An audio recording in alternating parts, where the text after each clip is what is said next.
All right, here we are again with another look at one of our Machinima shows. This is our third Halo Machinima that we've made for this channel. 10 years ago, we made Perfect Soldier Evolution, and then in 2018, we made Perfect Soldier Elimination, and now here we are with Lone Wolves, and arguably one of the best Machinimas we've ever made.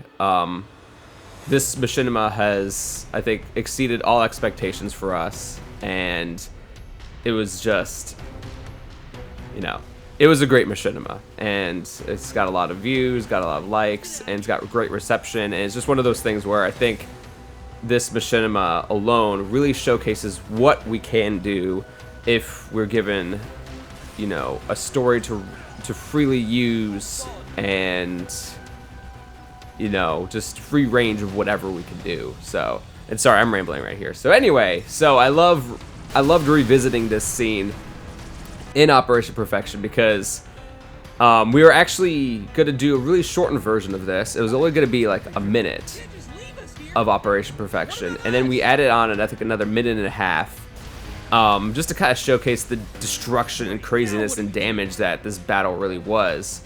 And for people who actually watched Perfect Soldier Evolution, this will like, oh man, this really means something to me. This is really impactful. It's powerful. But for those who haven't seen Perfect Soldier Evolution, it's not a problem. This scene alone really shows what happened either way. Because in Perfect Soldier Elimination, we have no idea anything about Operation Perfection. So this is a great way to kind of show, you know, what did happen and the madness that was happening around this event. I talked in Perfect Soldier Elimination about how I wanted this whole flashback scene to be Reynolds' perspective. But I thought this was interesting because Reynolds is watching this conversation, but at the same time, that conversation with Trax is kind of like Parker's perspective. So, but I really wanted to showcase that because this whole flashback is basically Parker's and Reynolds' flashback. And then we have it, Lone Wolves. And I actually used the same font style and everything from Perfect Soldier.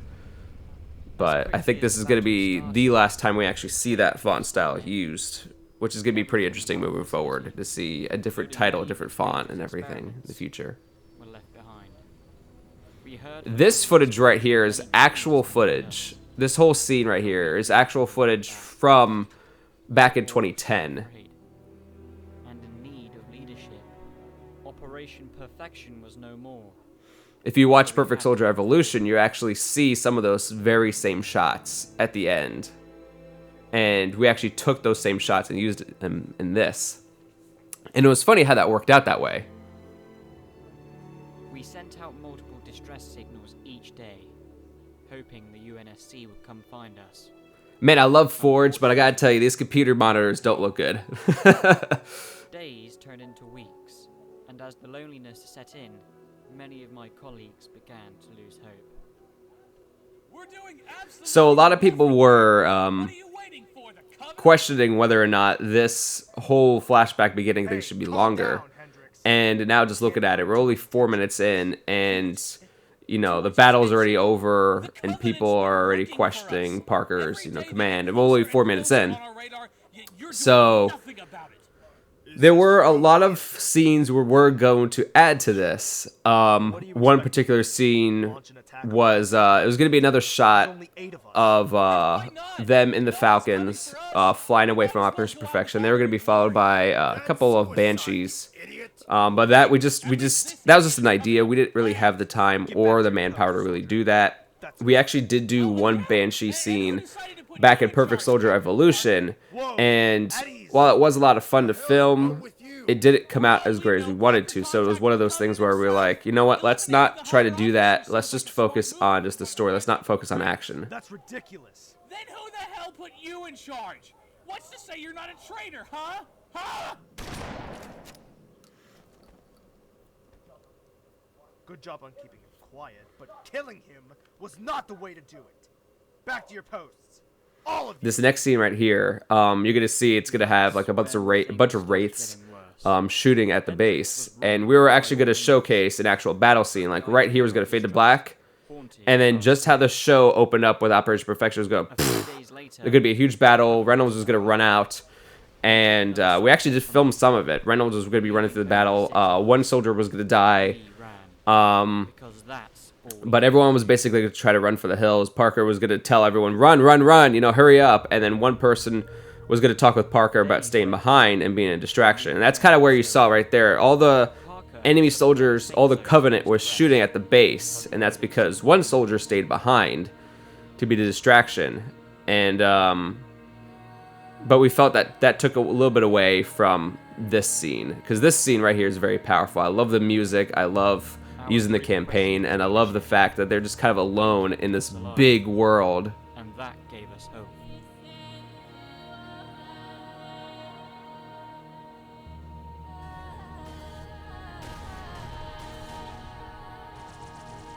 Filming that scene was actually a pain because George, I don't know if anyone's played Halo Reach, you know that campaign mission, Carter and George will follow you.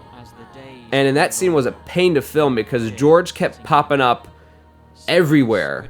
And it's one of those things where, like, he kept latching onto certain players. Like, he'd latch on to player 1, so if player 1 was not there, he wouldn't be there. But it kept switching between players because we had to use 2 different Xboxes for System Link.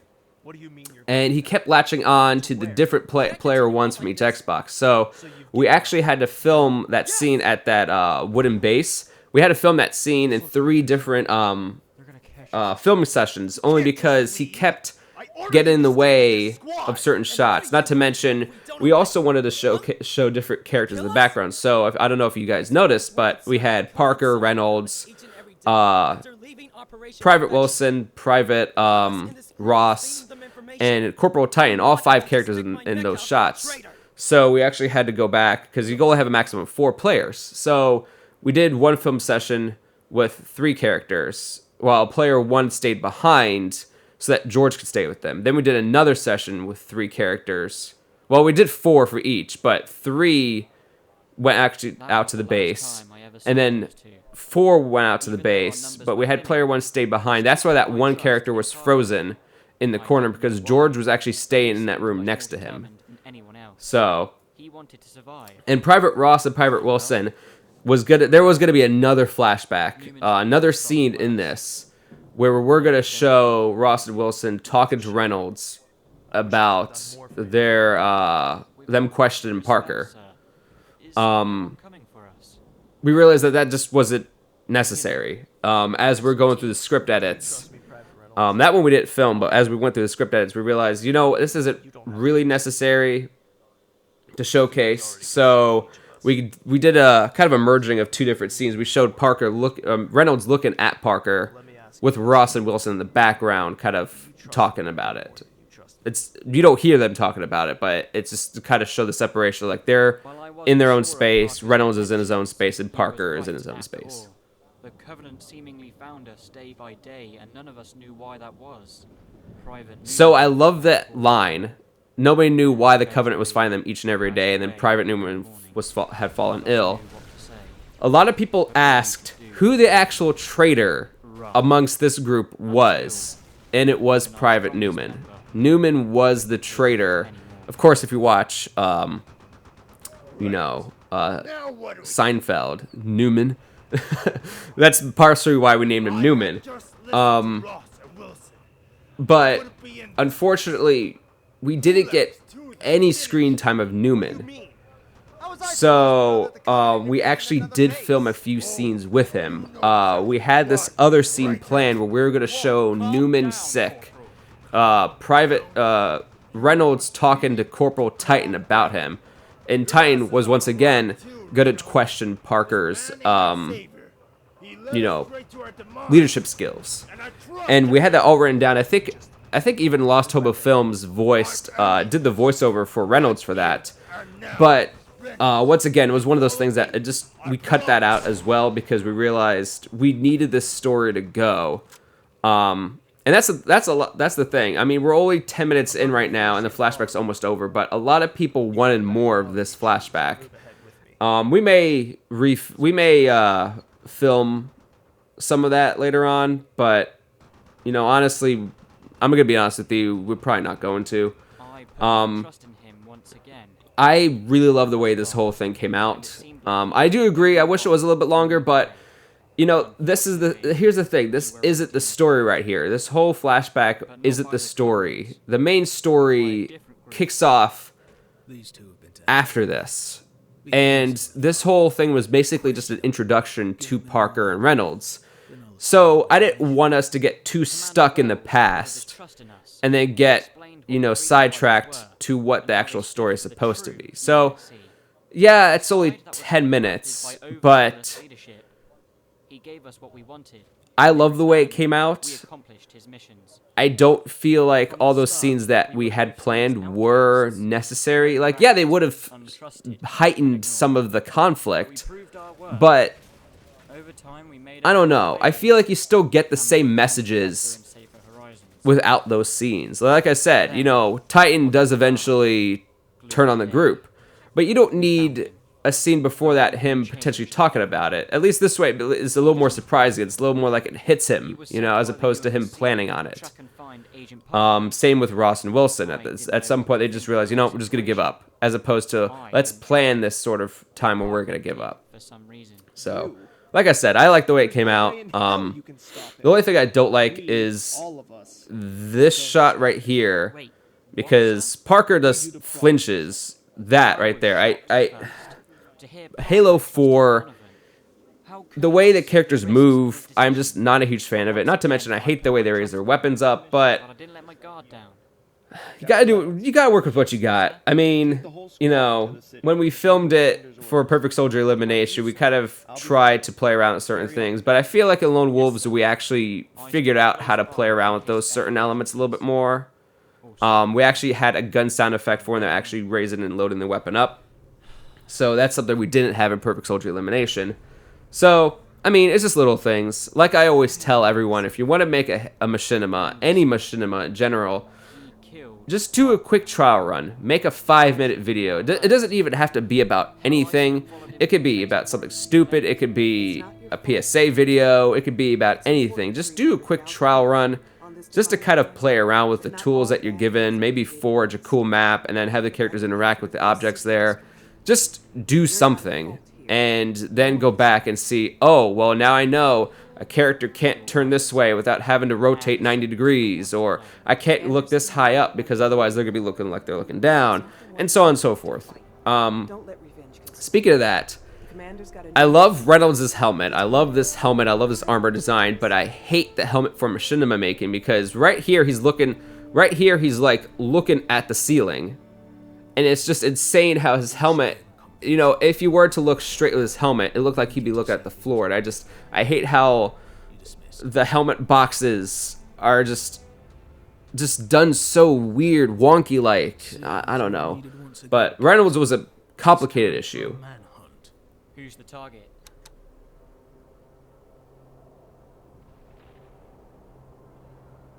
Really? Anderson? Now, this is our very first scene with Commander Wells. By the way, at the beginning of the scene, I don't know if anyone noticed, but that was Arabella Mason that walked out of the room. She is one of the main characters from Perfect Soldier Elimination, actually voiced by my wife. And nobody noticed her. That makes me so mad that nobody actually made a connection with that. That when this episode came out, no one made a comment like, hey, that's what's her name from the last show. No one noticed that. And yeah, so here you go. If you actually listen to this, you're going to be picking up a lot more things now. I also, in Perfect Soldier Elimination, I also pointed out Fields and Bradley in some of the scenes and shots. So just be aware that those two characters, actually Hudson was also in Elimination for a quick snippet. So yeah, we actually had that planned. Although Hudson, I think, was more of an accident. But he had the same armor colors, which I thought was pretty interesting. So, just to let you guys know, you know, watch the director's commentary for Perfect Soldier Elimination because you will find where these characters are, or just watch Perfect Soldier Elimination again because Find Anderson, you'll find them. but you also need me to uncover a traitor in our group. I know, but you're the only person I can rely on. Can you do this for me? And for your... I love Commander Wells' line right there because that echoes what Agent Trax said at Operation Perfection at the beginning of the episode. That's one of those things that like it comes full circle, and that I actually didn't put that in the script at first. And while I was looking back at the old footage of Operation Perfection, I realized that Trax's line could very much work for Reynolds, and that's when I'm like, you know what? It would be really cool if I put that line in for Commander Wells. What is it? You'll find out. Just use it wisely. It has a limited power source. My general had trust issues and felt it was best to send me here. Can you believe that? Oh, are you Captain Reynolds? So that line that At ease, troops. Field said, the one where my general had trust issues, sorry. English is hard apparently. What do you want me to say? That line was actually her very last line. And originally we just had Reynolds walking into a quiet room. Everyone was just kind of like doing their own thing. I didn't ask you. And we actually had to reshoot that because I felt it's just so awkward for him to walk into a quiet room. I felt like When we find him, and for I him know we to will, walk into a room where the characters are talking and then suddenly stop talking. You know, just to kind of, see us bringing him back alive. I don't know, I felt like it flowed better. So I added that line in and we reshot her talking to Hudson, It could. which is actually really important because if you haven't watched the season finale, you know what, I'm just going to spoil it. Hudson and Fields are the traitors in this. Bradley is actually the good guy in all this. As much of a jerk as he is actually innocent in all this. Hey, quit bickering. But this actually calls back to I don't need a 410 that Hudson and Fields are the ones not to trust. Because obviously they're talking to each other a lot and they know each other. Not to say that they can't know each other from previous battles or wars, but it's just one of those things that, like, In charge of such you know, I wanted to showcase that they had a relationship, but I didn't want to shove it in the audience's face. It was more of this one of those things where you watch it a second time, then you'll notice it, like, oh, they're talking to each other, obviously, about something. Captain, what do you need us to do? Everyone, grab a close range weapon. I really wish this came out better, but actually cutting to black actually worked pretty well. We were going to actually show them moving more inside the vehicle, but it didn't come out very well. As you can see, those two shots didn't really work very well as it was, so we just had to keep fading to black, and it worked. Inform the commander that we took care of those pests. By the way, Freedom 117, that's the name of the vehicle. Obviously, that's a call to Master Chief 117.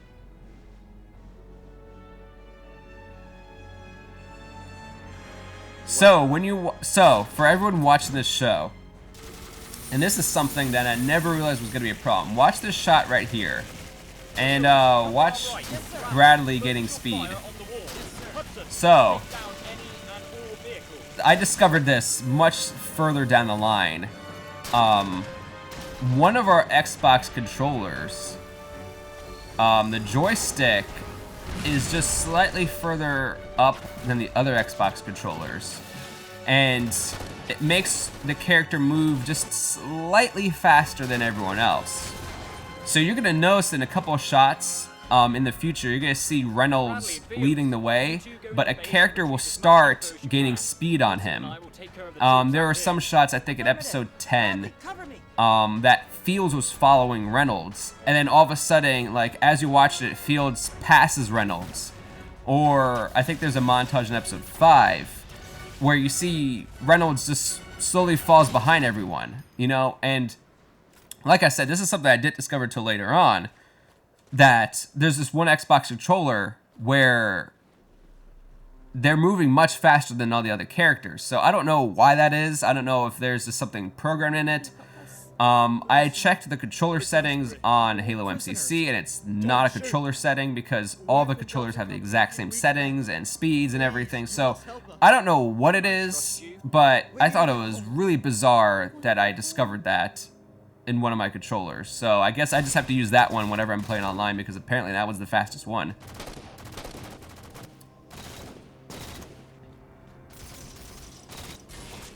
I also love this shot because we actually filmed this whole scene in on one Xbox in one film session. And the funny thing is, both of these enemies had the exact same armor, and I loved how I didn't even really notice in post-production, and no one else really noticed that either. But it's just one of those things where I'm like, you know what, I'm glad that we actually did that because it saved us a lot of time. But I just find that funny how they both have the same armor. But that's not a big deal. They could be just like engineers. Engineers maybe have the same helmet or whatever. Reynolds has to see this. and protect us from this threat. So look at the top right corner of this shot right here. See how like the lighting keeps changing? So that's something that I didn't know was going to be an issue in Halo 4. Once again, this goes back to those who want to make a machinima. Make sure that, once again, you're doing test runs. Because apparently, with Halo 4, it has a very specific way of lighting certain things. So like when you're in theater, actually when you're even playing the game, if you look at something really bright in the center of your screen, it's gonna make the outsides look darker. So when the Wraith was firing, that's a very bright light, so it made the outside of the shot look darker. It's got like this very weird like Ken Burns thing going on, but it's very automatic. It picks and chooses when to really do it, and it's really difficult because, and very frustrating too, because I've tried to find a way to turn that off in the settings and I can't seem to find it. And I've done as much post-production work as I can on shots like that, but it just never works out well. So Halo Reach never had that issue. Halo 5 never had that issue. So I guess this may be just a Halo 4 thing. But once again, that goes back to what I said. Make sure that you're just doing a test run to see what can and can't work. And I realized this the hard way.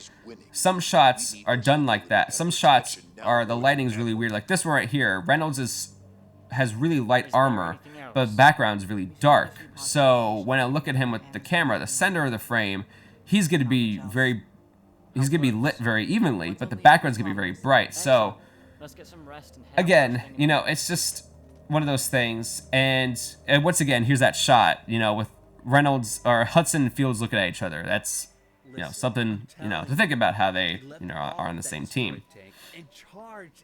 But like I said, you know, the lighting is very odd in this game, and it's something that I really had to practice with. But one thing that I did learn is that I'm never gonna make a character, the main character, have light armor. As long as the lighting in the game is having the same issue. Because that was part of the problem, was that because Reynolds is so bright, it's changing the lighting around him.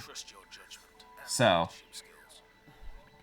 or vice versa, because like this shot, look at him, he's like gray, even though he's supposed to be like white.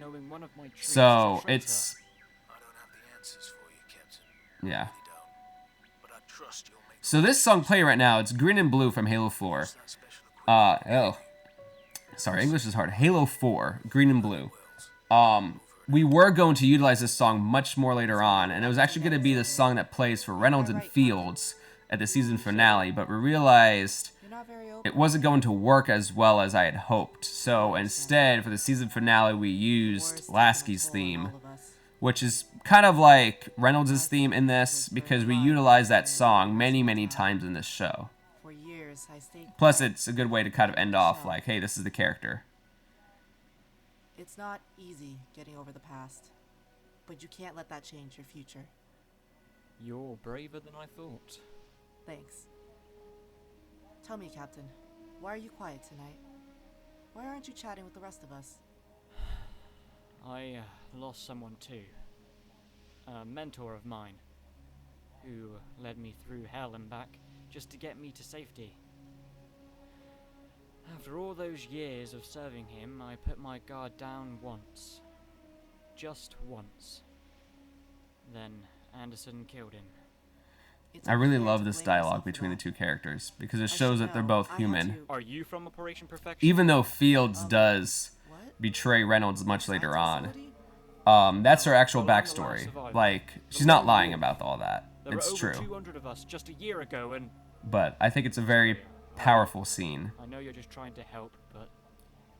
By the way, correction on Reynolds' line, not over a year ago, almost 2 years ago is what he should have said.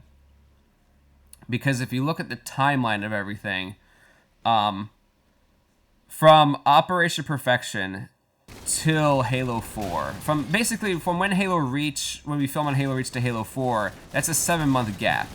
So when Parker and Reynolds join the Freedom Fighters, and finding Donovan, that's a 7-month gap, and that's when Perfect Soldier Elimination starts. And then this is a year later, and Perfect Soldier Elimination from actually the whole show, that takes about like almost a month. So it's been about a year and 8 months now since the very first episode of the show. So when Operation Perfection was attacked, it's been a year and 8 months since then. And I really should have had Reynolds say, it's been almost 2 years since there were 200 of us, instead of, it was over a year ago. Thank you, sir. I mean, I guess over a year ago works too, but, I mean, How could you let me it makes it sound more recent than it should. What? I trusted you! How could you fail me?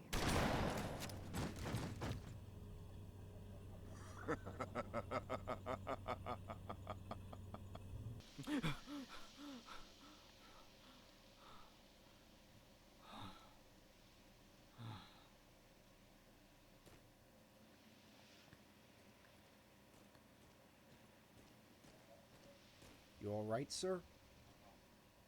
I'm having trouble sleeping. I'll be back after I make a quick circle around the perimeter. All right, sir. If you need anything, just radio me. Will do. So that battle at the beginning, at the Gulch, it was actually going to be a little bit longer, but I made the decision to shorten it, make it much more simple. Yeah, that battle alone, people were getting a little confused by that because they thought it was a flashback, and it partially is an actual flashback. It's to show Reynolds and Parker kind of growing more as friends. After the events of technology, I don't think he'll be well suited. It was an actual kind of memory that Reynolds had, but obviously we put a little twist on it to make it more of a dream, to make it feel more, guilty about what happened. So, I mean, people were confused by that, and I may need him soon. I mean, I thought it was pretty obvious that it was a dream, but What do you mean I can't fight? I did put that element of it, make it in a memory. And so, going back to what I said, I wanted the battle to be a little bit longer, but then I realized, it's not really necessary. And not to say that I'm cutting corners just because I'm lazy, but we cut it shorter just because it really wasn't important. Because that battle in particular wasn't important to Reynolds' memory anyway. So to show more of it would just be for the sake of showing action. And I think that's something that a lot of machinimas do nowadays, where they just show a lot of action for no real reason. A lot of fighting scenes, or they extend the fighting scenes because they want more action time on screen. So I really wanted to, with this machinima, I really wanted to have a good 50-50 balance, where it's like 50% action and 50% is about the story. So when a lot of people were like, well, why wasn't there much fighting in this episode? My excuse was, because there really wasn't a need for it. That battle in particular was a dream. It didn't have, it did have an effect on Reynolds' psyche, but it didn't have an effect on the overall story in any way. It would not have changed anything. It wouldn't have added anything to it. So we filmed it much shorter than originally intended because it's just unnecessary to make it longer than it should. We don't want it to overstay its welcome. Now, as you all could see, we used this map in a flashback, and we also used it in Perfect Soldier Elimination. I actually kind of talked about this. In Elimination, we used so many maps. We went through so many of them. I think by episode 4, we have used like 8 maps for Halo 4 already. And we realized we were running low on maps. So this, in Lone Wolves, we used a lot of maps as well, but we tried to utilize as many maps that we've had before, if that makes any sense. We tried to utilize a lot of similar maps that we did before, but just like kind of use corners or little rooms that we never seen before. In Reclaimer, our next show that we're making, I think there's only 2 maps that have not been used at all, or maybe 3, but that's the difficult thing that we didn't realize was going to happen when we filmed Perfect Soldier Elimination. We weren't conservative with the maps at all. We just kept like, all right, let's just film this hallway, let's film here, let's film this outside scene, let's film that, and we never really thought about the limitations of what this game might have. So we utilized more than half of the maps for elimination. We used a little bit less than half for this one, but the problem is now we have no maps basically left for the next show. So when Halo Infinite comes out, we're definitely going to try to be a little more conservative with the maps. That way, when we make more shows after that, we'll have more to choose from. So here's that shot again. Remember I was telling you about how that one controller is faster? Look at Fields. She's basically on top of Reynolds right there.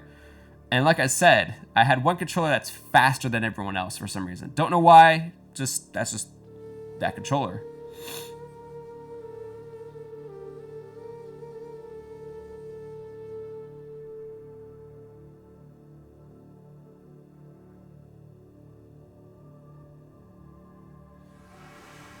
I love this song. If anyone wondering what this song is from, this is actually a free, if you have Final Cut Pro, the video editing software. By the way, I love this shot because we did something similar to this in Perfect Soldier Elimination. But for those of you who have Final Cut Pro, and back in the day, there was this program called Soundtrack Pro, or if you have GarageBand, it's probably on there. It's this song called Desert Heat, and in Perfect Soldier Evolution came out 10 years ago, our first machinima, we made a teaser trailer with this song, and we really loved it. This song alone was like a very powerful song, and we used it for a very strong montage for the show. Eventually, the show was changed from that after that trailer, and the song was never utilized, but it was just nice to come back and actually use that song in this. And Desert Heat, it makes sense because they were out in the desert. Seriously? Left? I think one thing that we definitely have really grown with as a group is we've really gotten better with doing montages. The southern mountain ranges were too difficult to travel through. We need to head east first, then go south. Why are you trying to argue with me? Why are you trying to argue with me? I'm right. Come on, guys. Can't we just choose? He knows I'm right. He's just trying to steer us in the wrong direction. The only direction I'm steering. Oh, burn! Which way, Captain? Fields, you said The person who voiced for Hudson, BJ Greet, or Javelin197, he did a phenomenal job playing Bradley. We did this quick video of the voice cast talking about their characters, and he's like, yeah, I'm nothing like my character, but he's like, but I had fun with it though, being a jerk.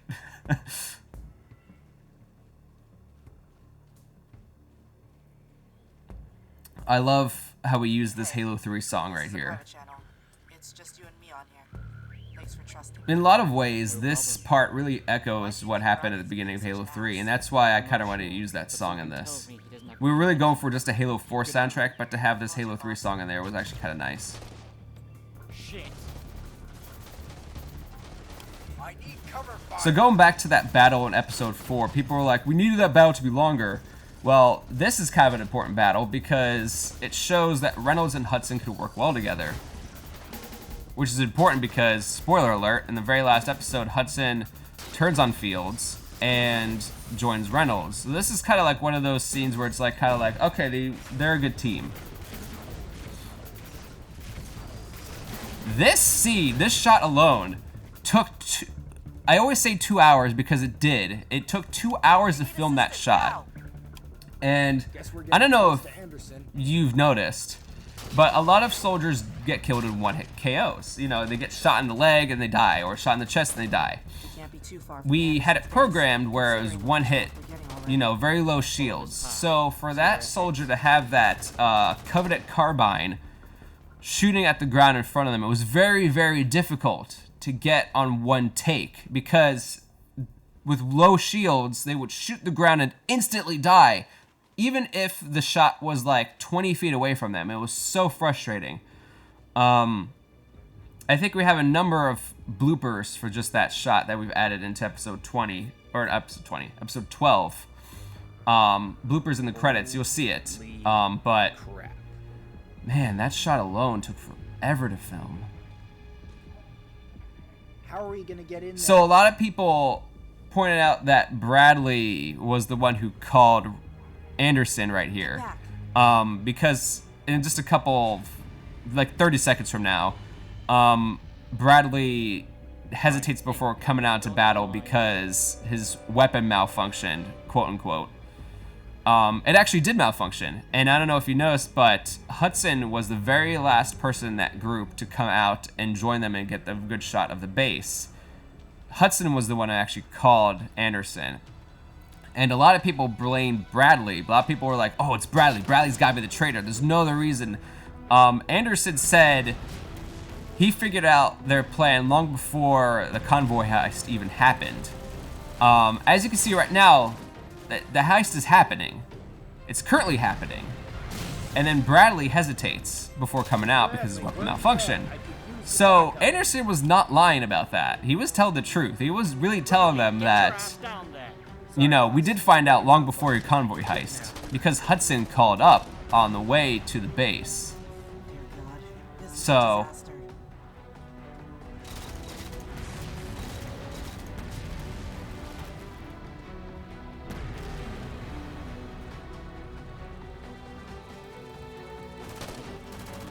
I love the way this whole scene came out. This was actually one of the first battle scenes we filmed for this episode, besides episode 1. I'm not going to count episode 1 for any battles because we had a lot of online help with that. But this was like the very first battle we filmed for Halo 4, and it came out much better than I anticipated. But it was very difficult at first. Everything we wrote made sense, but then when we came back to it, we're like, okay, we have to make this flow really well. Only because there are so many vehicles involved. We've never done a close quarter combat with 2 wraiths, 2 ghosts, so 4 vehicles. We've never done one that heavy with that many vehicles. So we really storyboarded every single shot for that because we're like, okay, well, we have to make sure that this is happening on that side of the background. We have to make sure that this vehicle's over there. I actually really like this song, and I wish I used it more.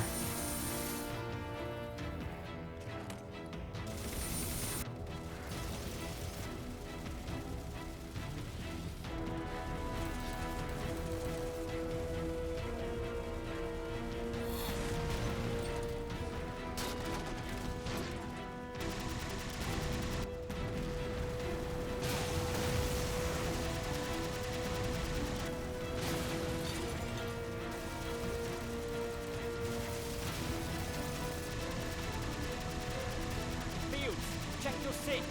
Oh, man. Sorry, Captain. I'm out of here. I love how Bradley just abandoned ship. That was actually something we added in last minute. While we were filming this, we were like, you know what? What if we just had Bradley just abandon ship? What if we just had him run away? Like, sorry, Captain, I'm out of here. Like, we realized that that was actually going to be working out very well. But it was pretty funny when we did it. So right here we get a glimpse, the first time we get to actually see this special equipment given to him by Wells. The first time I actually get to see it utilized. In episode 2, Wells gives it to him. In episode 3, Wells talks about it, but we don't see it happen until now. Let's get Anderson. Sir, how'd you make it out of there? I'm not sure. Commander Wells gave me some sort of special equipment. I guess it came in handy. This is probably my least favorite forged hallway ever made. I hate the lighting in this. This hallway I like, but the previous hallway, I didn't like the way the lighting came out, and I really should have just used a map hallway, honestly. But I love this thing right here.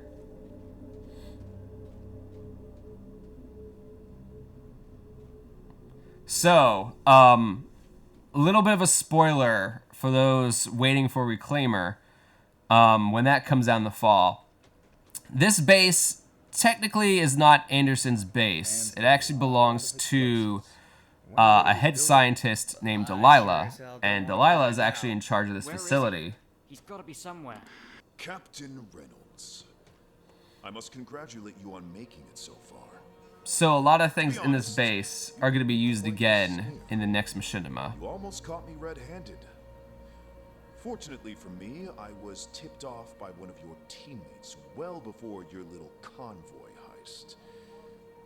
I was going to abandon ship completely, but I figured leaving some troops behind would make things a little more interesting. So long, Captain. I hope we'll get to meet in person. Who caught him? Who told him we were here?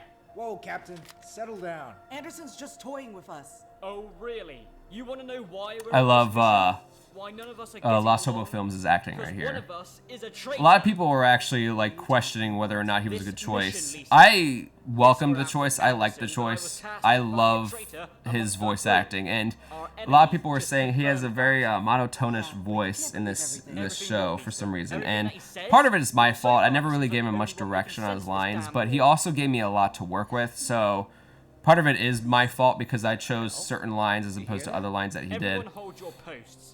But Trust any of there's a reason for that. It's a reason why he's very monotone, is because he doesn't really feel a need to open up to any of these characters. He doesn't really know them, and he can't trust them either. So he's been very like flat with them so far. And then that was our first instance of seeing him really be like emotional, because he was angry. He's like, what the hell, guys? Find Anderson. So You can help me find Anderson? a lot of people were saying that he should have been more emotional with Parker and things like that, more open. That way we could kind of see a little more of a Southwest of here. dramatic change between his personality. But, I mean, Why should I trust loved you? his acting. Megalodon 302 actually gave him a great big compliment too. So there were some people who questioned his voice, but I loved it, and I will never replace him for anyone. You know, he did a great job, and Where the hell were you at the start of the battle? you know, he's gonna be We Captain called you Reynolds twice for and the you rest of didn't come forever, out till honestly. later. I told you already, my weapon malfunctioned. I wasn't gonna run out with a gun that doesn't shoot. That's quite a convenient story, considering Anderson found out about us right before the fight. Would both of you just shut up? This mission is I love the going way to be these much characters more bicker. complicated moving Something that we really played with in Perfect Soldier Elimination was the bickering between characters. And How the hell are we gonna do that? The Covenant's in gonna Elimination, get our ass it here was on out. mostly because I voiced Donovan and my wife voiced Mason. Most of the bickering was between me and her, and we bicker in real life as it is all the time. We love each other to death, but we still bicker all the time. And Who else it are was you going to trust? We're in a Covenant-infested base with a need it to was nice escape. doing it then, Either you follow but me or in leave, this, because I'm going after I feel like whether every you time they like it or bicker, not. it's much more, it's heightened much more solely because we don't know which of them to trust.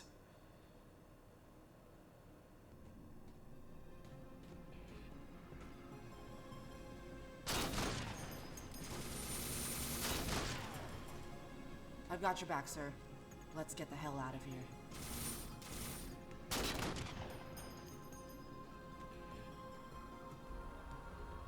How many do you see? It looks like they've completely regrouped down here. They may be preparing to evacuate. Great. Well, we need a game plan. Perhaps a distraction? I hate the refresh rate in this game.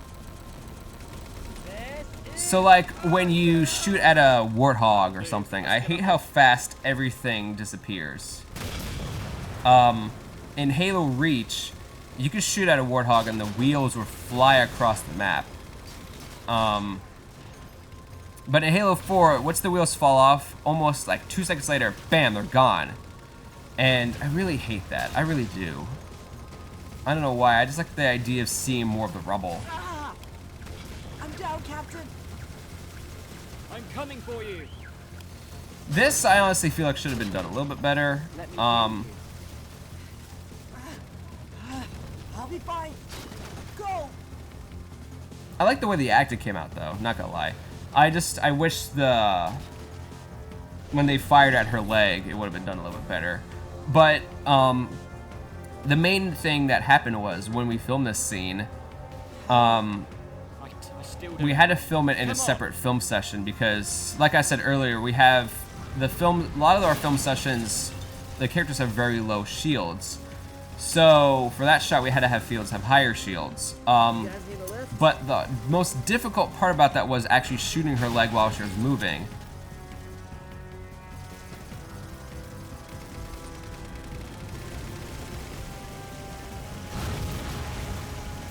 So a lot of people were saying, so this is actually the shortest episode of the entire show, surprisingly. And people were asking, why did we extend the battle scene more? We were going to extend it out, but we wanted to give a sense of urgency that they needed to just get out of there because they were going to be outnumbered.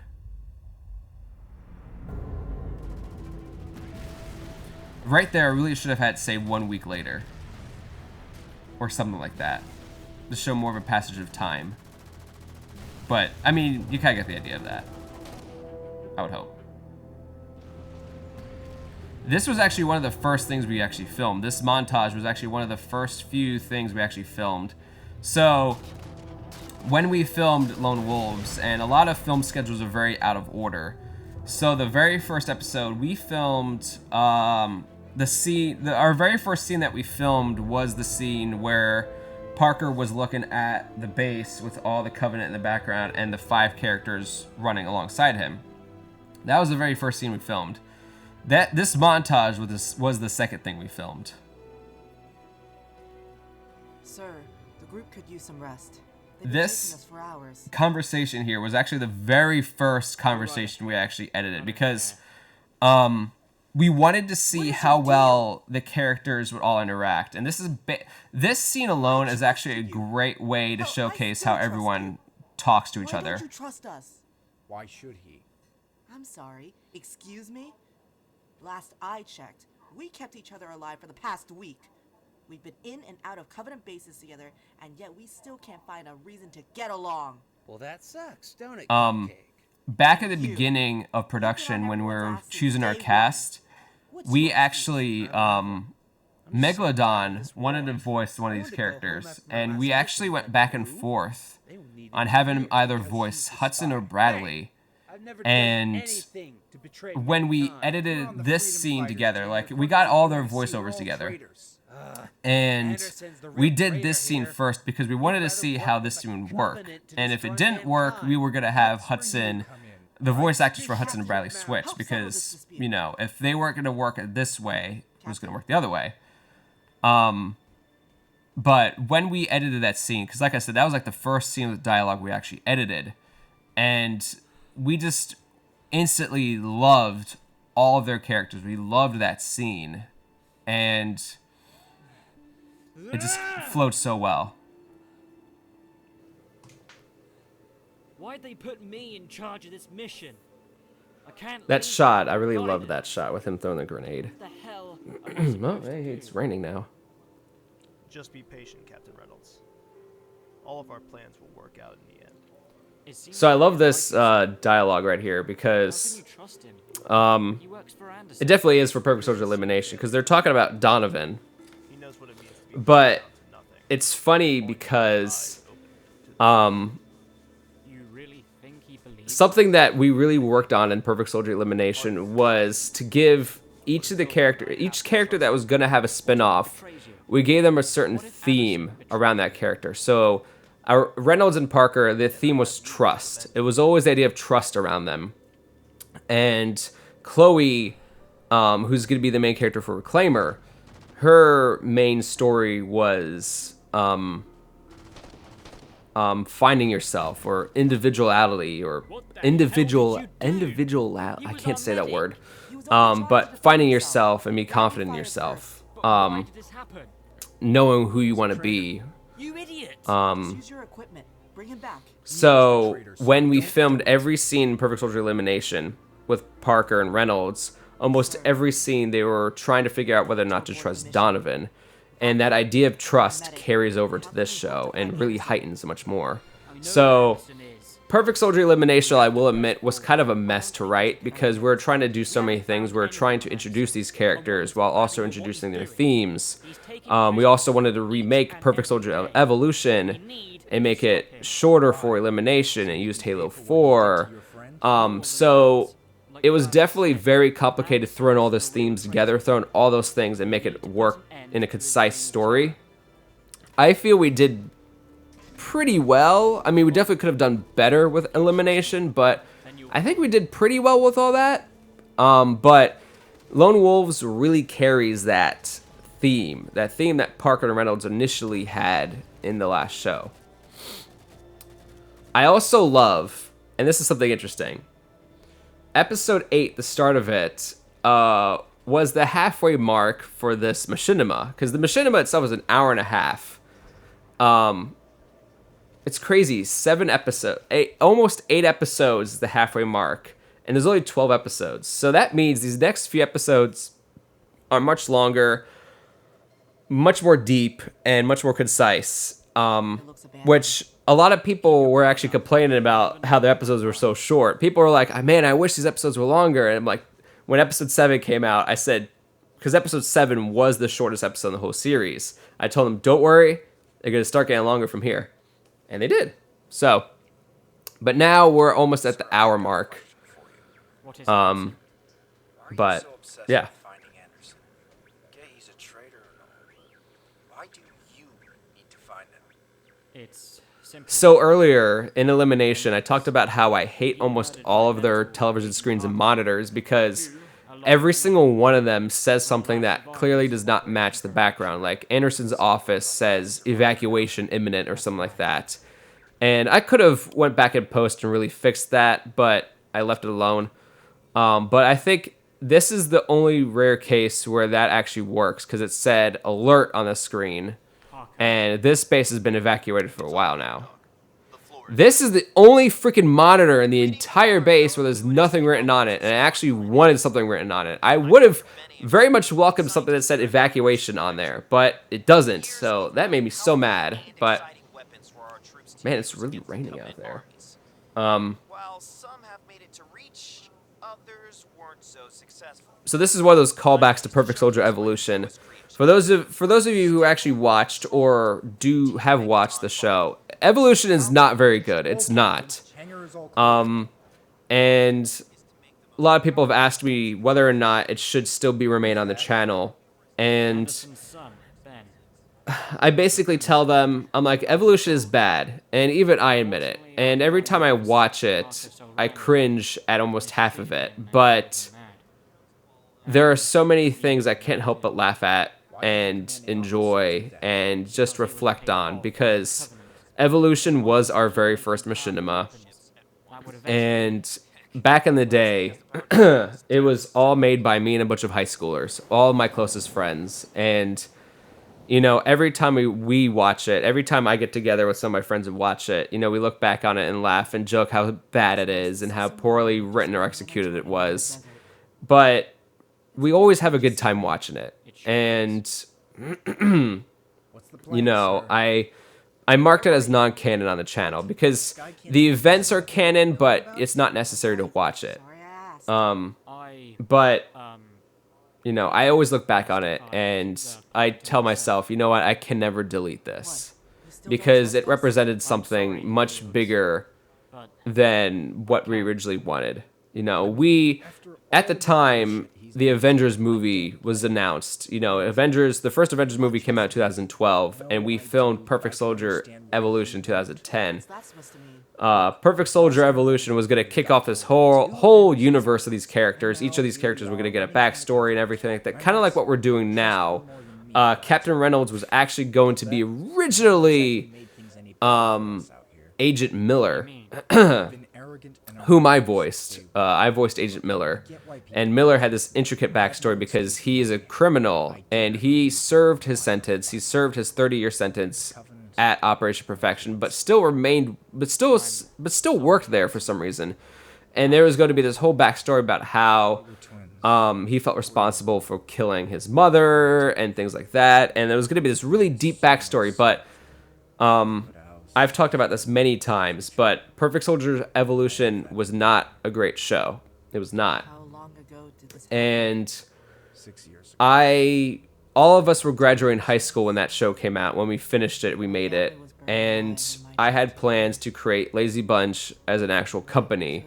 I spent a whole year between high school and college. I took a gap year to try to establish this business. It was going to be this small media group that was going to make commercials, online sites, basically do all these things for small businesses around our town, because our town was in Frederick, Maryland, and all the businesses went to DC or Baltimore for their big media needs, for their filming needs, for their filming needs, for their website needs, for their graphic design needs. So I had this idea about starting this business, have for the local companies, we're going to do a cheaper rate than what they offer at Baltimore or DC, and we're going to film commercials for them, do all these other things. Once we reached a volcano.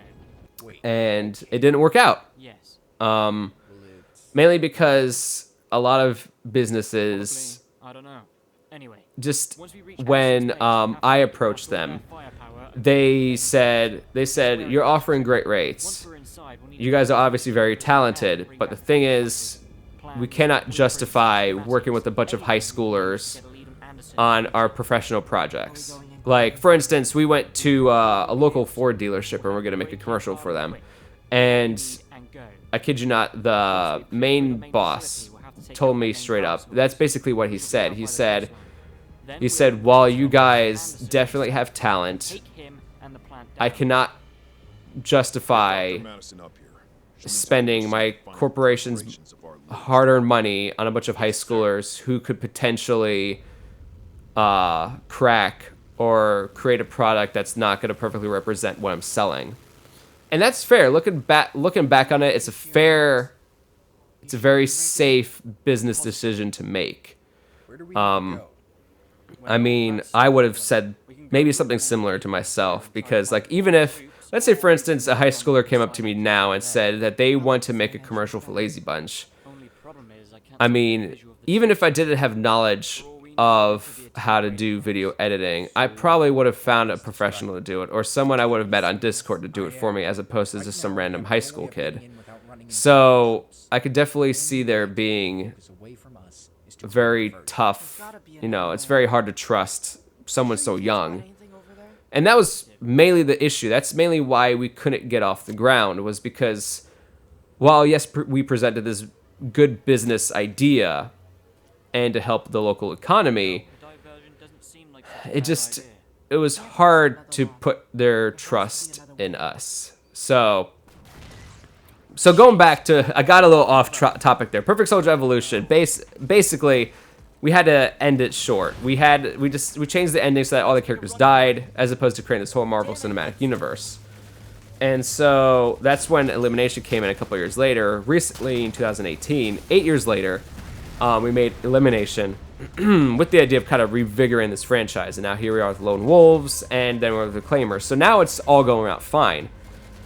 Man, I went so far deep this rabbit hole that I don't even remember how I got here talking about this.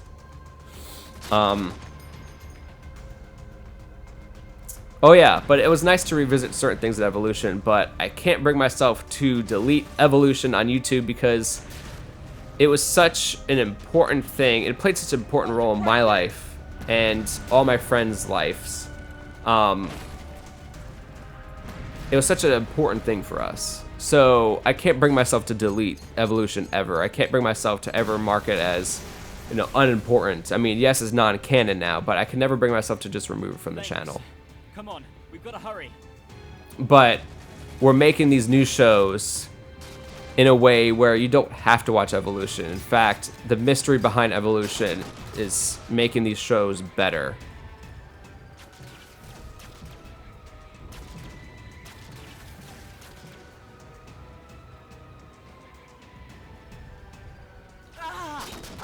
So, I've talked for basically about Evolution since episode 9, and there's a lot of fun dialogue there. Hudson was talking about his past. That's all genuine. That's all true about his twin daughters, or twin sons. Yeah, twin boys. That was all true. Once again, Fields' backstory is all true too. And it was just a really nice character moment with all that. I loved the whole thing with the volcano. Wait, will it be active? I don't know, probably. Because, I mean, you can't really research that. I mean, you could probably... I mean, you can to an extent if it's been active for like a couple years, but like, you can't really know for sure. If that's your first time ever hearing or seeing that volcano, you're not really going to know if it is active until you actually see it. I mean, I guess you could get the equipment necessary to research the ground waves and things like that, but like, for these guys who are on foot in the middle of nowhere, how the heck are they going to know?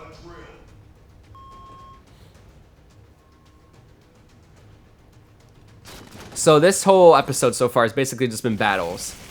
And a lot of fans were very happy about that because earlier on I said there are a number of action scenes that we had to cut because they just didn't feel important. This, in my opinion, doesn't feel important, but it makes sense. Because they're in Anderson's base now. It makes sense for why there's so many soldiers in there.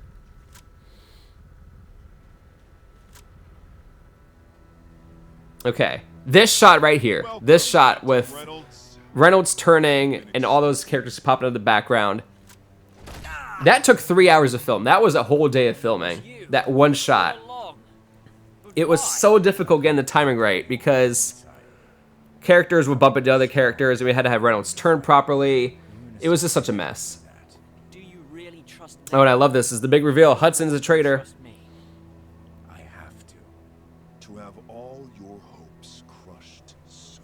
And then here's Anderson, the first time we're actually getting to see him, not on the television screen. Fields, detain this traitor. You too? But I actually trusted you. And then Fields is a traitor too. Uh-oh. We're doing this to save humanity. What? How will Reynolds get out of this one? You don't see the full potential of my plan, do you? The human race has weakened. Become overly concerned with problems that don't pertain to it. We need to eliminate the weak, so that the strong can rise.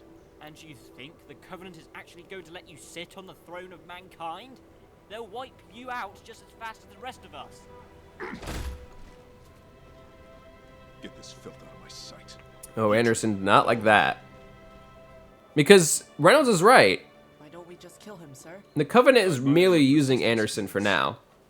The same way Anderson's using everyone else. We need to recover the equipment on him. Not to mention we need details on the whereabouts of Commander Wells.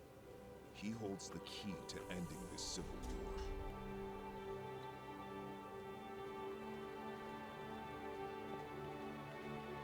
So what do you plan to do with him? Nothing horrendous. We'll keep him locked up. Question him. So this little room right here, we're going to show a few more weapons being made.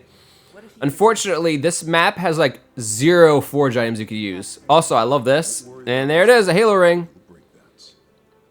As well as his spirit. Hudson, I have to thank you for your loyalty. Even in times of great struggle, you proved your worth. Thank you, sir. As for you, I'm impressed. Never have I seen someone act so coldly toward a former ally. You've definitely proven yourself. A promotion will be coming your way. Now, let's get your friend to talk.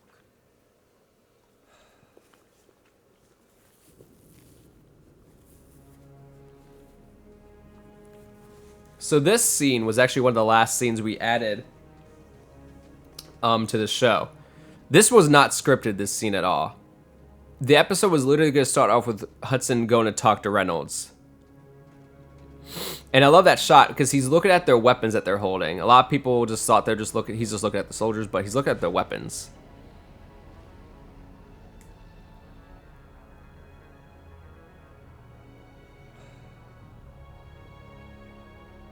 But like I said, we added this montage in last minute.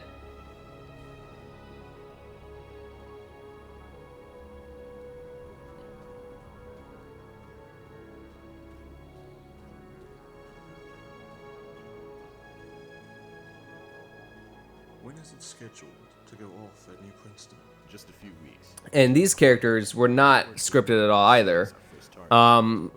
These two voice actors were found last minute. I actually put out a casting call. I'm like, hey, I need 2 male voice actors. I need it like ASAP. And a lot of people who are on our Discord server always, you know, ask for voice roles and things like that.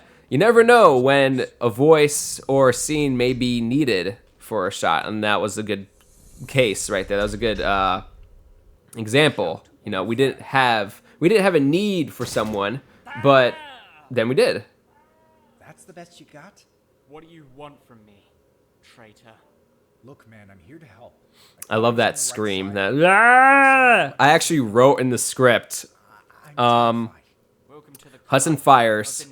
Reynolds screams poorly, or something like that. And Lost Homo Films gave me like 5 or 6 different ones, and I even told him a message like, "Hey, make sure when you scream right here, it's supposed to sound bad." And he did a great job with that. So, but I thought it was, when I first heard it, that was actually the very first take he did, and I heard it. I'm like, this is just beautiful. I want out of Anderson's team, okay? I know a good way out of here that he'll never know about. I need to stop him. Why? I got a ticket for us to leave. Because we can't let him destroy this planet. We need all the info on those weapons. Fine, then we leave. No. You need to get the information. I need to stop Anderson. You're nuts. It's what we signed up for. Fine. So, with the amount of things that we've cut in the script, and with all the bonus scenes we come up with, now looking back, we probably could have added a few more things. We probably could have extended Hudson's montage a little bit more, maybe by like 30 more seconds. That might have been, maybe 15 seconds. 30 seconds would have been overdoing it. But overall, I think this whole machinima probably could have been an hour and 45 minutes, not an hour and 30. But I'd rather show less and have more powerful scenes than more and take away from the powerful scenes, if that makes any sense. We have reports that Reynolds is on the loose. What? I was actually planning on showing another scene. Reynolds came through and killed all the soldiers in the engineering room, but I was actually going to show another scene with him killing another group of soldiers. But we cut that out. It just wasn't necessary. Because we had him going in this next room anyway. I felt like we didn't want him to go on a killing spree. I mean, he is on a killing spree, but not in the sense of like just full-on massacring the base, you know.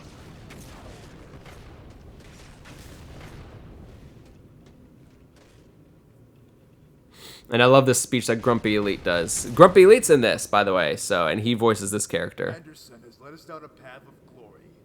He will guide us to a brighter future and rebuild mankind's struggling image. You cannot hope to stop the great journey. His loyal followers are everywhere. That's actually a very important line, and that's something that we're not really going to go into much until we get to our next show after Reclaimer. I guess I might as well announce it. The next show after Reclaimer is going to be called Team Foxtrot. Yay! It might change. I don't know if that's going to be the title, but it's going to be a group show, kind of like Guardians of the Galaxy. It's going to be 4 like misfits working together to not stop Anderson, but stop a new enemy.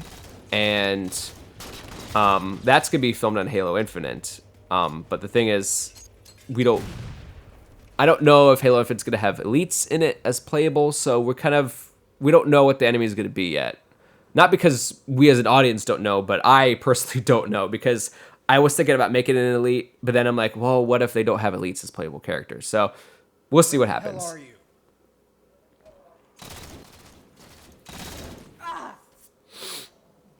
It's nothing personal, Lisa. I'm just trying to do what's right. What's right? You thought you were doing the right thing when you were on our side. There's a lot of moving shots with Hudson in this show, and I really like that, actually. As you can see, you compare this to Perfect Soldier Elimination.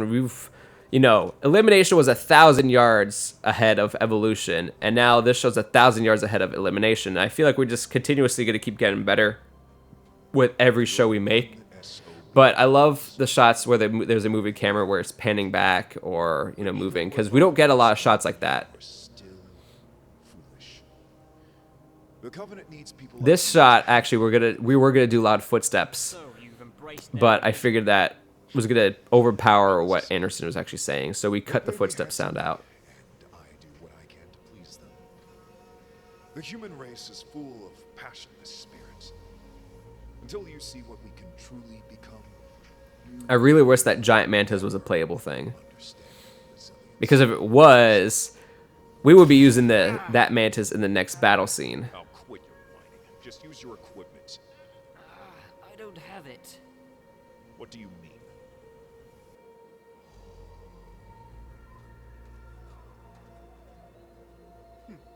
Misguided. So a lot of people were asking, what the heck is this equipment and where did it come from? And we're going to get those answers in Reclaimer. I don't want to spoil anything or anything like that, but we're going to find out what this equipment is in the next show. And more specifically, we're going to talk about X-53 in the next show as well. Because people were wondering, what the heck is X-53 from Perfect Soldier Elimination? If you haven't watched Evolution, you're not going to know who X-53 is.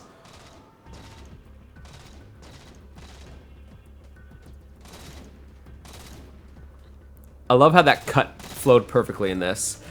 I don't know if y'all have... If you watch the actual show itself, every episode ends off with like a black cut.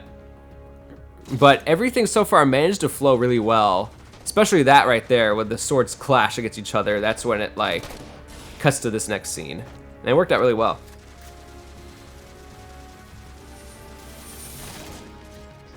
I also really love this song. I wish we utilized this song more.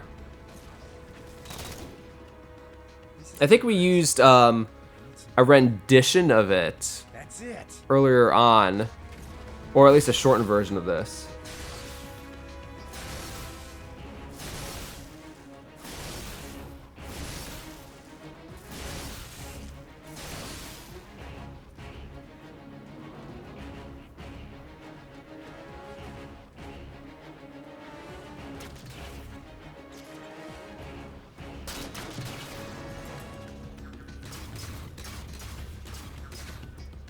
I love this action scene. I love this fighting scene right here. This was actually added in last minute. This was not in the scripts at all. The scene was literally going to end off with Reynolds chasing Anderson out of that one room with the giant mantis. But then we added this scene in because we felt we needed another like 45 seconds of action or something. We needed to extend that previous scene somehow. So we added that in. As we were filming, as we were filming that scene with Hudson, or as we were filming the scene with Reynolds and Anderson fighting, we're like, we need to extend this a little bit longer. After you helped Anderson lock me in here? Look, I've made some mistakes and... We get our old guns back, plus extra. After that, we need to guarantee Anderson won't come after us. Luckily for you, Anderson's already occupied. Perfect. So this character, her name is Twilight. She's going to play a really big role in the next show, Reclaimer. It's kind of like a way to introduce her next show.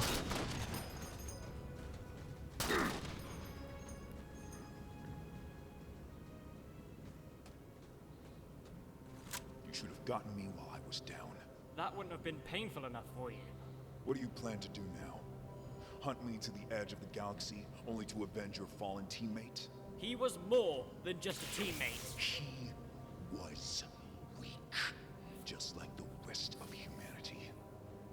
You're never going to rise above unless you destroy the slow ones holding you down. A great leader never neglects his flaws, but takes them and improves. You're delusional.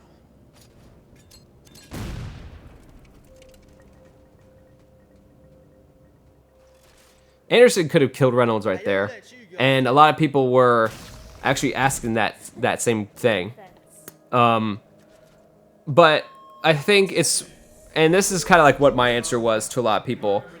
I think it's, oh, this character is actually kind of important too, for a Reclaimer. A lot of people question whether or not Reynolds or Anderson could have killed each other really easily.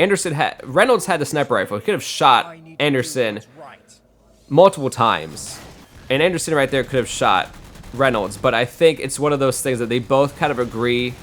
Like, they both know that if Reynolds were to just get shot, Hudson would have found him and healed him. And as Reynolds stated, you know, that wouldn't have been painful enough for you. Reynolds knows that Anderson has to, like, flat out just be killed. He can't just be shot and just left there. I love the way this map came out. Actually, I was actually really thinking about putting this map up online because it felt very much like, oh gosh, Lockout from Halo 2. It was a very confined space. It had a really cool view of like the scene, and it was all from erosion from like underneath a cliff. So I loved the map. And me and Scott was actually the one who was playing as Anderson right there, who was fighting with Reynolds. We had a lot of fun filming this scene, actually. You cannot deny the journey we are on. I will stop you every step of the way. And how are you going to do that? I have you outnumbered. For now. But then the rest of the UNSC will see what you're doing, and our team will continue to gain support. That's actually a true statement. That actually is going to ring true for the future shows, because Reclaimer, you're going to see what's happening. You're going to see what happened in Reclaimer. But then when Team Foxtrot comes out, that, you know, there'll be more people fighting against Anderson as time goes on. No! As I've stated, both of them know they can't just kill each other. So that's why Anderson goes for the crate instead, to kind of stop Reynolds from chasing after him, so that way he can get away.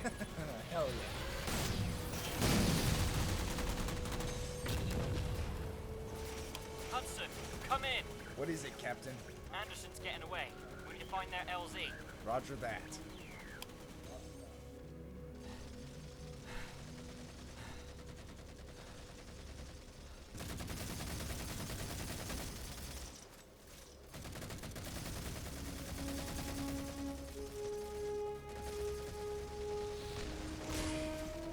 I love this shot right here too, the way it came out. Damn it! Where are you, Anderson? So originally this scene was going to be much, much different. In the script, Reynolds was going to run into this group of soldiers and kind of just shove one of them aside to see who it was. He was going to run around the corner and kind of just like turn them around just to see if it was Anderson. And then turns out it wasn't. And the original line was Reynolds saying, "My apologies," and just letting the soldier go. And then after we recorded Lost Hobo Films' line for that, I realized that is such a stupid scene. I don't know why I originally put that in there. So we changed it to make it much more urgent, and Reynolds being much more sure that that was Anderson. So again, let's say, for instance, Reynolds did run into Anderson, just turned him around, and it was like, oh, it's Anderson. Let me just shoot him now, as opposed to before. So, you know. Sorry, sir. I had to take care of something. We're departing now. We can't afford to waste any more time. Yes, sir. And I love this right here, Lasky's theme playing again. Like I said, that's like Reynolds' theme song in this. But I love how it just kind of like echoes in the background right here at the beginning.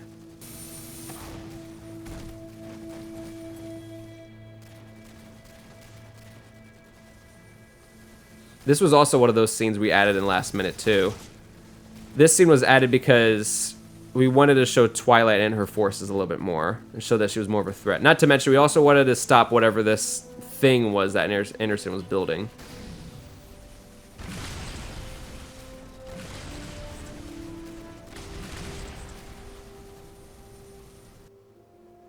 This way.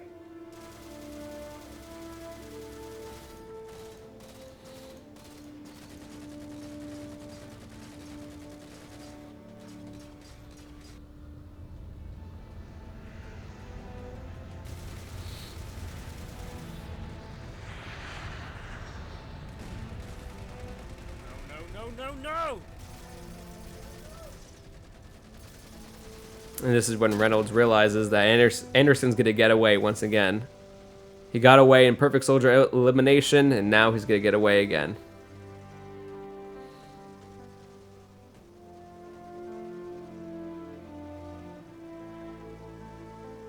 We're too late.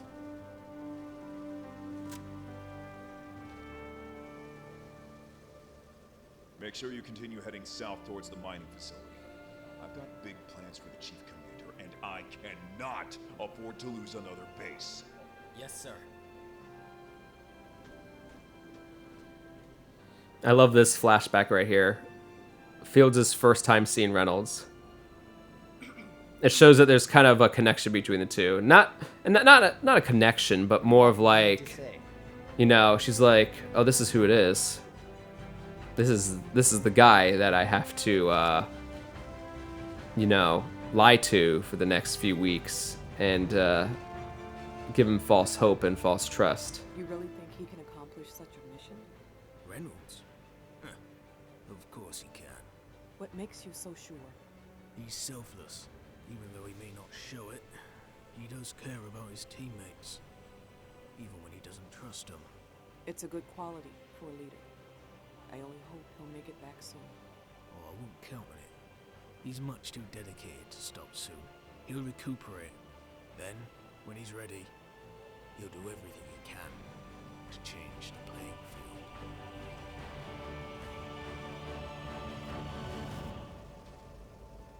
What's the plan now, Captain? I love that line. He'll do everything he can to change the playing field. Let them go.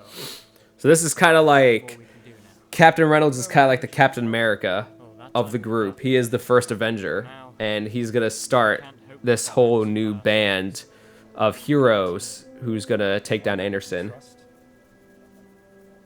Oh yeah, one that we can trust to the very end.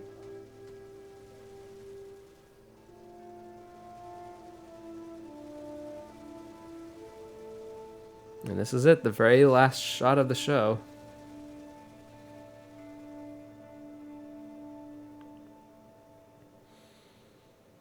And that's it. That's Lone Wolves right there.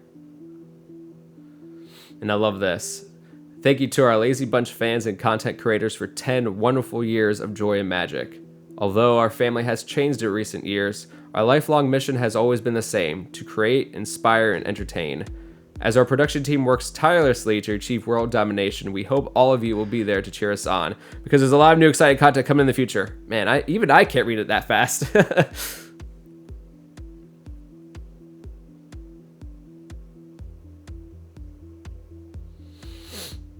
I love the way this credits came out. Because we really did have a super talented all-star cast. A lot of people did really well with this. And when we made Perfect Soldier Elimination, unfortunately, we didn't make a credits for them. And it was a little bit unfortunate, but we didn't have the time to do it. Not to mention, it was our first show. So, not gonna lie, Elimination, we weren't sure if it was going to succeed. And Elimination kind of didn't really. It met our expectations, but didn't exceed them. Lone Wolves really exceeded our expectations. So, there's a lot being played in with Perfect Soldier Elimination. You know, there was a lot of stress around that release because there was, you know, we had to justify making all these other shows after that, and if it didn't succeed, we weren't going to make more. So it kind of succeeded, and then we made Lone Wolves, and you know, then we felt like, okay, because Lone Wolves was such a hit, you know, it's justified for a credits list. Not to say that the cast didn't do a good job in Elimination, but we didn't feel like it needed a credits at the time. So we added in the credits into this, which I thought was really great because it actually worked out perfectly with the timing of this song. It was the perfect length. And as you can see, Daniel Renko did a lot of this, but I did a lot more with Perfect Soldier Elimination than I did with this. And also, by the way, I don't know if you guys saw that Pelican in episode 12, DeVault, or Devalte, however way you say it. He did a phenomenal job with that. He worked really well with me. I gave him my idea of what I wanted to do. I drew like arrows of where I want the pelican to go, and he was so kind. I gave him a lot of time with it, and he gave it back. He gave me all the work back in a really reasonable amount of time. He was really fun to work with, and I'm glad that the pelican was put into it because I honestly wasn't sure if a pelican was going to work out or not. I wrote it in the script, but I wasn't sure if it was going to work. So, but he made it work out. So I'm really grateful for him. And I'm grateful for all these guys on here too. Every single one of these people, all these people with special thanks as well. I'm really thankful for everyone who played a role in this. And then here's our infamous bloopers. We kind of went with a Pixar route with this. Anders, what's his name? Andrew Hindle, who did the voice of Anderson. He is always so much fun to work with because Andrew will give you everything. He'll give you all of his takes. He'll give you all of his bloopers, and he's just so much fun to work with. Here, like some caged animal. I need to contribute to the team. I need to contribute to this team. I need to contribute to this team. Who called for an Uber?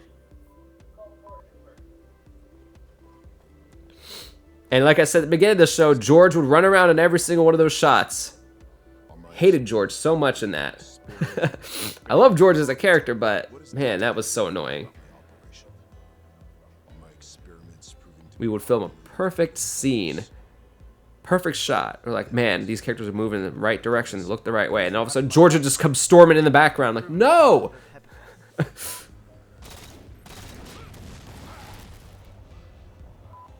Desert. That place is infested with ex-UNSC strongholds. We can't hope to find them, but fuck. Koima Desert. That place is infested with ex-UNSC strongholds. We can't even. Fuck. Did somebody call for a lift? Get it? Lift? Like the company? Never mind. He's near the coast. Building a new megaton BJ Greet, Javelin, 197. He's just a fun guy. Building a new megaton. Megaton? And then here we have the cast for Perfect Soldier Elimination. Much shorter, but we decided, like I said, we added it into this one to make up for not having it in the original. Down. Positive. Man, it's way past time that I got this done.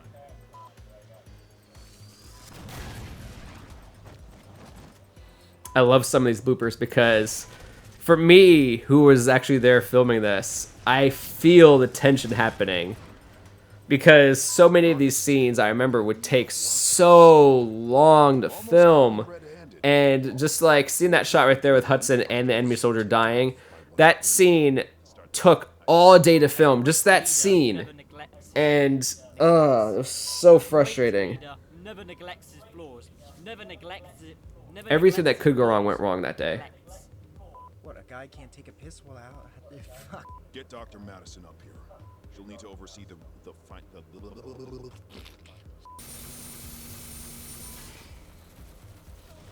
got big plans for the chief commander, and I cannot lose. Nope, start that again. Be on the lookout for an armed hostile by the name of... God damn it. I almost said Ryan Reynolds. Oh my god. Everyone, be on the lookout for Deadpool. Be on the lookout for Deadpool. Oh man, this scene. Everything that could go wrong went wrong that day too. One of our Xboxes, I don't know what happened, lost connection, and we had the scene set up perfectly, and everyone just died. Ugh, that was a pain. Out of all the things Halo MCC, like all the updates they did, that was still one of the problems that we had was system link stuff. Man, that was a pain in the butt. And then here we get our first glimpse at Reclaimer. I love that sound, by the way. It sounds very Red versus Blue.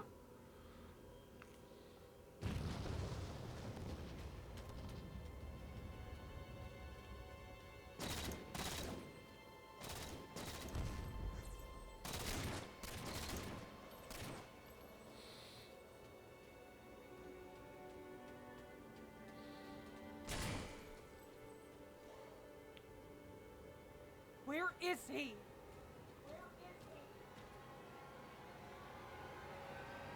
Where is Anderson? And there she is. There's Chloe. All right, so that was Lone Wolves, guys. Thank you for watching. Thank you for dealing with my audio commentary. And we will see you all next time for another, well, when Reclaimer comes out, we'll do another of these director's commentaries. But thank you for watching. Like, comment, subscribe, and keep a lookout for any more Machinimas.